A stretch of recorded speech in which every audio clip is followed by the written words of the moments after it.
은혜가 여러분과 함께 하시기를 주의 이름으로 축복합니다. 하나님이 우리와 함께 계십니다.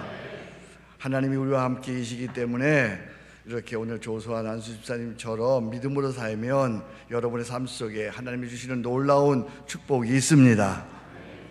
오늘 말씀의 제목은 차고 흘러 넘치는 인생이라는 제목으로 말씀을 전하겠습니다. 그림이 참 좋습니다. 차고 흘러 넘치는 인생. 무지개가 떴네요. 약속이죠, 무지개가. 오늘 여러분들의 삶 속에 차고 넘치는, 흘러 넘치는 그런 은혜, 인생이 되기를 이렇게 약속해 주는데 그런 은혜가 되기를 축복합니다. 세상에는 두 부류의 사람이 있어요. 하나는 쥐어짜는 인생이 있죠. 막 쥐어짜는 인생이요. 또 하나는 흘러 넘치는 인생이 있어요. 쥐어짜는 인생은 짜증과 불평 가운데 쥐어짜듯 힘겹게 인생을 살아갑니다.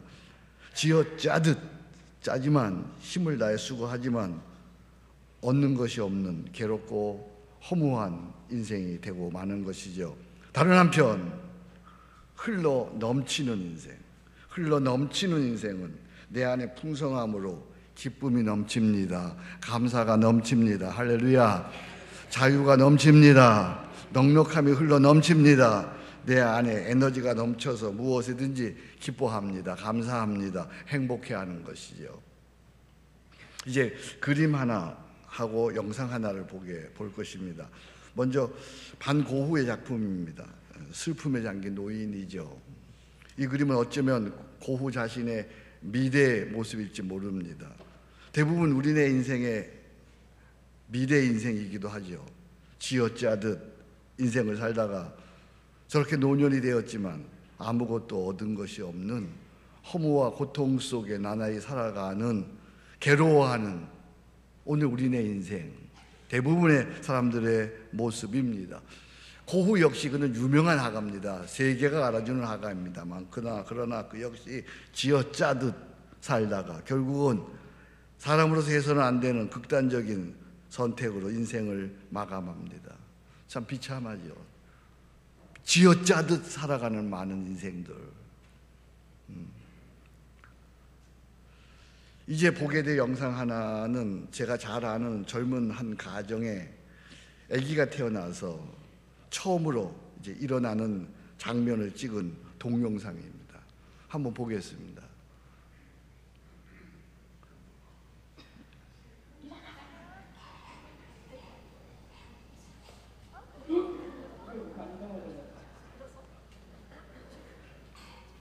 우와, 박수.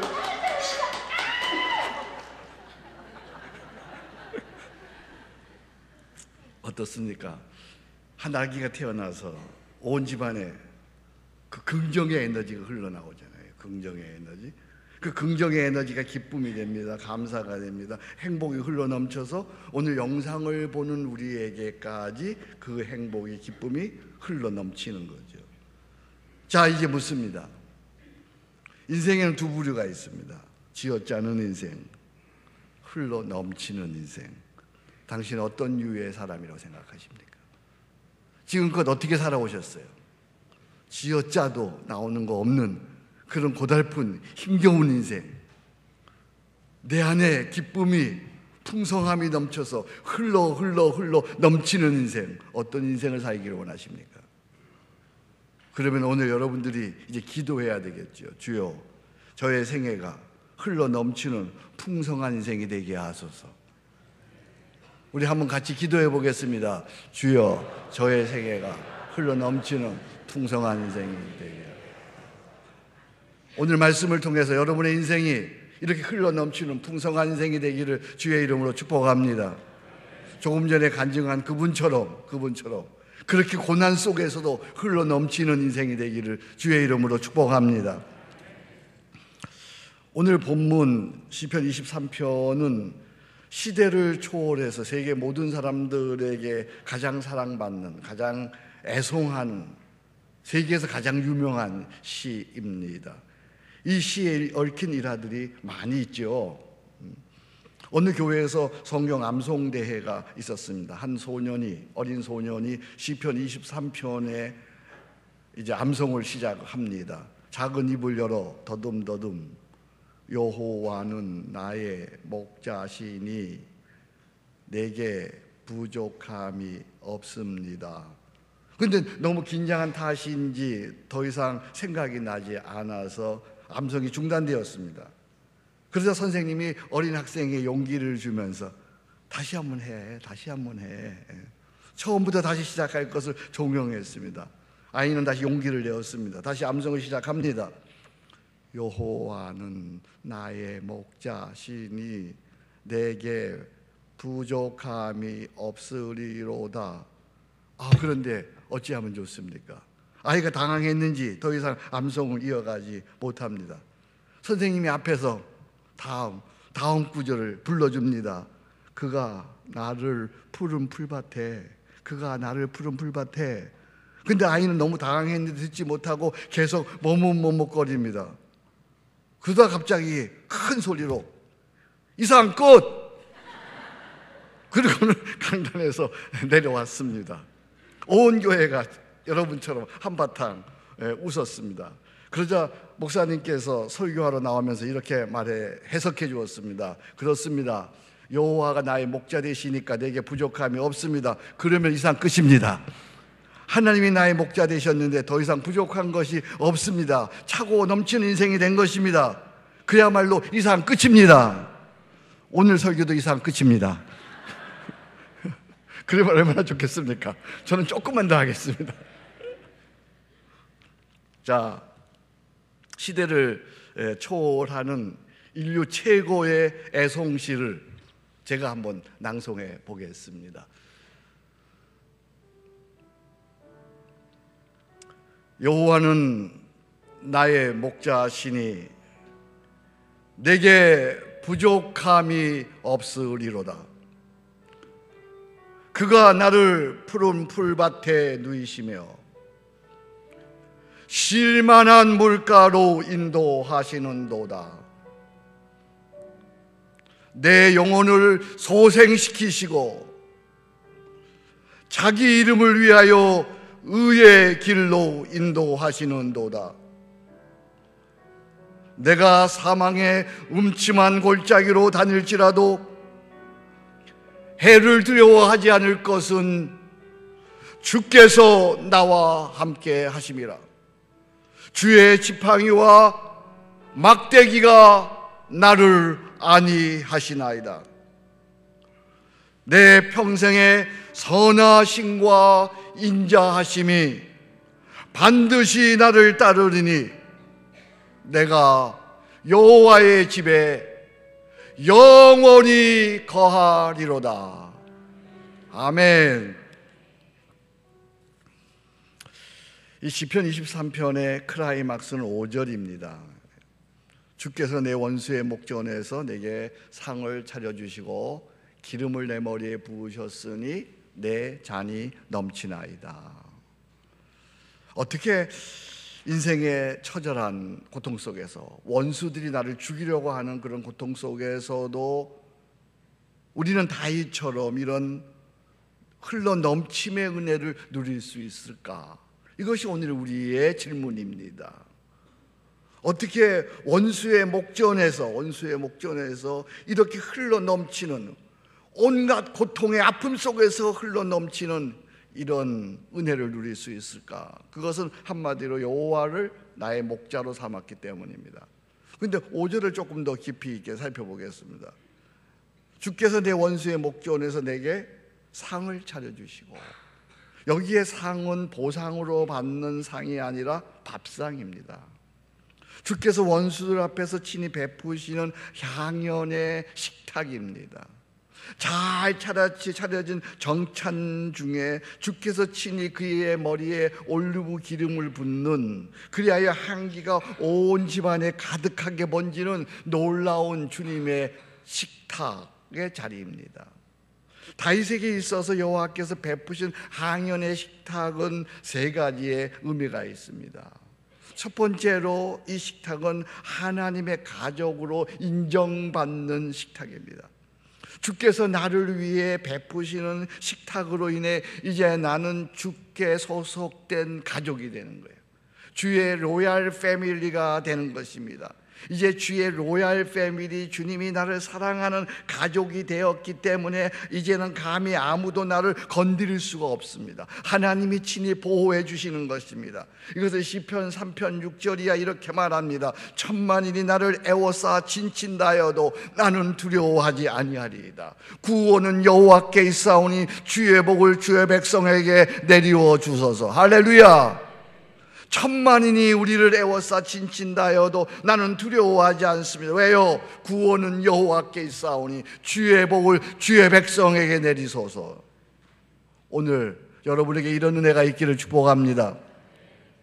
두 번째는 주님이 베푸시는 식탁은 인생의 상처가 치유되는 식탁입니다. 하나님의 로얄 패밀리가 되어서 그분으로부터 인정받아 주님과 함께 식사를 합니다. 주의 품에 거합니다. 사랑의 말씀을 듣습니다. 그리하니까 자연히 주의 그분으로부터 상처가 치유되고 마음의 여러 가지 아픔이 회복되어집니다. 시편 4편 7절입니다. 주께서 내 마음에 두신 기쁨은 그들의 곡식과 새 포도주가 풍성할 때보다 더하리이다. 내가 평안히 눕고 자기도 하리니 나를 안전하게 살게 하시는 이는 오직 여호와이시니이다. 그렇습니다. 주님과 함께 식탁을 나눌 때 주께서 치유하시고 회복해 주시는 줄로 믿습니다. 세 번째는 하나님의 풍성을 누리는 식탁입니다. 주께서 베푸신 음식을 함께 먹으며 이제 사랑의 대화를 나눕니다. 이제 서로 간에 조그마한 비밀도 없습니다. 아주 친밀한 관계가 되었습니다. 이제 주님은 내 안에 거하십니다. 나는 주님 안에 거하십니다. 이제 주님이 나의 모든 것이 되십니다. 주님이 나의 모든 것을 치유해 주십니다. 채워 주십니다. 빌립보 4장 9절 말씀입니다. 나의 하나님이 그리스도 예수 안에서 영광 가운데 그 풍성한 대로 너의 모든 쓸 것을 채우시리라. 그렇습니다. 주님이 나의 주, 나의 목자이시면 이제는 쥐어짤 필요가 없어요. 이제는 현실이 아무리 어려워도 주님의 식탁에 참여하면 주님으로부터 흘러나오는 거예요. 주님으로부터 필요가 넘칩니다. 할렐루야. 축복이 넘칩니다. 기적이 넘칩니다. 성령도 넘칩니다. 은혜가 넘칩니다. 능력도 넘칩니다. 지혜도 넘칩니다. 기쁨도 넘칩니다. 그래서 고백하게 되는 거예요. 내 잔이 넘치나이다. 내 잔이 넘치나이다 라고 하는 작품이 있어요.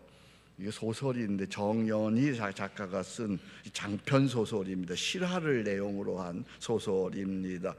일제강점기를 배경으로 평양의 한 유복한 기독교 가정에서 태어났던 맹의순 씨라고 하는 분을 주제로 잡아서 다룬 작품이에요. 여러분들이 한번 꼭 읽어보시면 좋을 듯해요. 내 잔이 넘치나이다. 큰 은혜가 있습니다. 내 잔이 넘치나이다. 그는 참 유복한 기독교 가정에서 태어났어요. 그러나 우리나라의 파란만장한 그런 역사 속에서 그는 고통의 삶을 살아야만 했습니다. 형제, 부모 그리고 가산을 몇 년 사이에 이런저런 이유로 다 잃어버립니다. 그럼에도 그는 신앙을 지키며 굳굳이 살았습니다. 해방 후에 그가 신학교를 다닐 때에 한국전쟁이 일어납니다. 그래서 공산군에 잡혀가지고 온갖 모진 고난을 당합니다. 신앙인이고 그리고 거부의 자녀였기 때문에 공산군에 잡혀서 아주 모진 수고 고난을 당합니다. 그리고 피난길에 공산군으로 오인받아서 오히려 포로 수용소에 끌려가게 됩니다. 그는 억울하게 포로 수용소에서 감옥살이를 하지만 그러나 불평불만하지 않습니다. 도리어 그곳에 있는 공산군 포로들을 돌보고 환자들을 돌보고 위로하며 사랑하는 삶을 그는 살았습니다. 드디어 그의 신분이 밝혀지게 되었고 석방명령이 내려졌습니다. 그런데 그와 함께 생활하던 포로들이 눈에 밟혀서 그것을 떠날 수가 없습니다. 결국 그는 지옥 같은 수용소에 그대로 남아있기로 결정을 합니다. 그때 그가 기도하는 기도의 내용입니다. 주여, 지옥이 존재한다는 것을 알면서도 제가 어찌 천국을 즐기겠습니까? 만일 그들의 고통을 덜어줄 수 있다면 저는 차라리 지옥에 남아 그들과 함께 고통을 나누겠습니다. 그는 포로 수용소에 그대로 남아서 그들을 섬기고 복음을 전하는 것을 소명으로 여겼습니다. 온 마음을 다해서, 온 정성을 다해서, 온 사랑을 다해서 그들을 섬기다가 결국은 과로로 쓰러져서 26의 나이에 짧은 생을 마감하게 됩니다. 맹우슨이 죽었다는 소식이 들려지자 그 포롱수 수용소에 그 공산군들, 포로들, 중국 포로들이 통곡을 하면서 몰려옵니다. 그리고 그에게 이런 추도문을 읽어 내려갑니다. 1952년 8월 11일 새벽 3시 우리는 맹 선생의 죽음을 통곡합니다. 애통합니다. 선생님께서 환자를 다 씻긴 다음에는 언제나 시편 23편을 중국말로 더듬더듬 읽어주시던 음성이 귀에 들려옵니다. 그리고 하늘을 바라보시며 내 잔은 넘치나이다, 내 잔은 넘치나이다 외치시며 그 자리에서 쓰러지셨고 우리 곁을 떠나셨습니다. 맹 선생님 편히 잠드소서. 우리는 맹 선생님을 영원히 잊지 않을 것입니다. 여러분, 도대체 어떻게 이런 일이 가능한 거예요? 26의 젊은 나이에 온갖 비극과 억울함으로 가득 찬 인생임에도 불구하고 그는 내 잔이 넘치나이다, 내 잔이 넘치나이다 고백하며 살았습니다. 어떻게 이것이 가능한 일일까요? 이유는 오직 하나예요.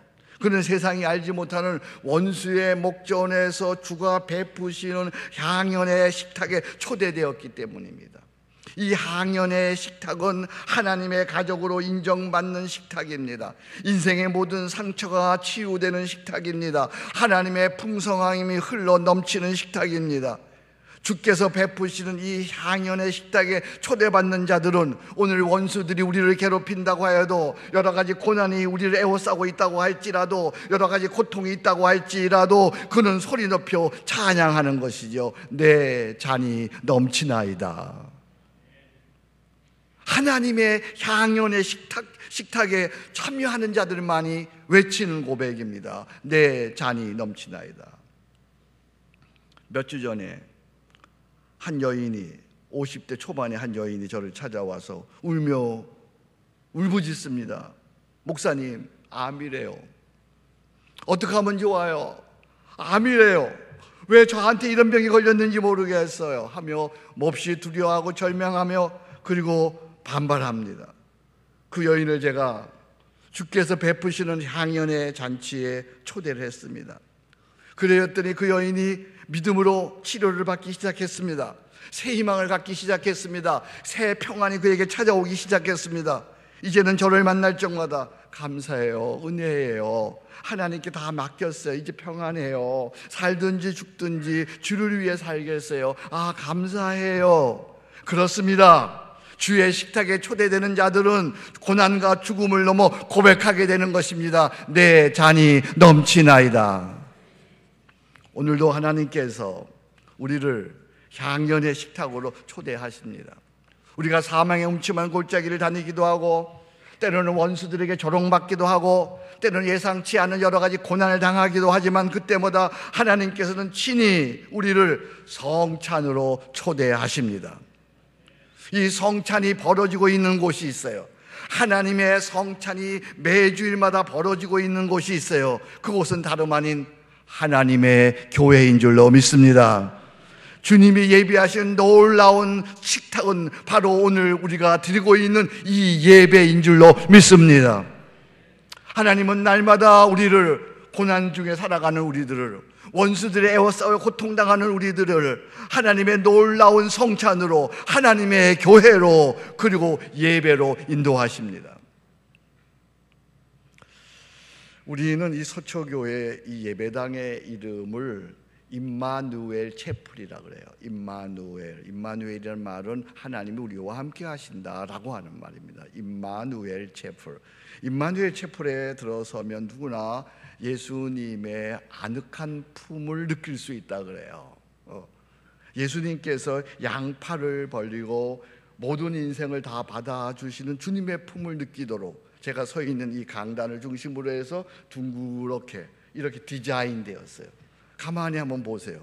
이 예배당을 이렇게 앞부분을 이렇게 보시면 예수님께서 양팔을 이렇게 벌리고, 그리고 우리를 맞이하시는, 그 누구든지 내게로 오라, 수고하고 무거운 짐진 자들아 다 내게로 오라, 내가 너희를 쉬게 하리라. 그래서 이 강단에, 이 예배당에 들어서는 자들마다, 임마누엘 체프를 들어서는 자들마다 예수님의 품을 느낄 수 있도록 아늑함이 있어요. 그리고 강단 중앙 위에는 여러분이 보시면 십자가가 있어요. 이 십자가의 이름을 우리는 세계못 십자가라고 합니다. 예수님이 십자가의 죽으심을 세계못과 그리고 가시관으로 리얼하게 표현했어요. 우리 예수님께서 양손에 못을 박히셨어요. 그 두 개의 못이 거기 있어요. 그 다음에 발은 이렇게 포개어서 이렇게 박히셨어요. 그래서 하나의 못이 있어요. 그리고 예수님이 죽으실 때 도마병장들 네가 유대인의 왕이냐고 가시관을 꽉 씌워주셨어요. 그래서 가시관이 있어요. 그러니까 예수님의 십자가의 죽으심을 세 개의 못과 가시관으로 보다 리얼하게 표현해 놓았어요. 십자가를 바라보는 자마다 그래서 네 가지를 했어요. 첫 번째가 대속의 십자가예요. 나를 위해, 내 죄를 위해, 내 허물을 위해, 내 병거를 위해 죽으신 예수님을 느끼고 감격하는 거예요. 첫 번째, 대속의 십자가. 이 십자가를 바라보는 자마다 대속의 십자가를 생각해내요.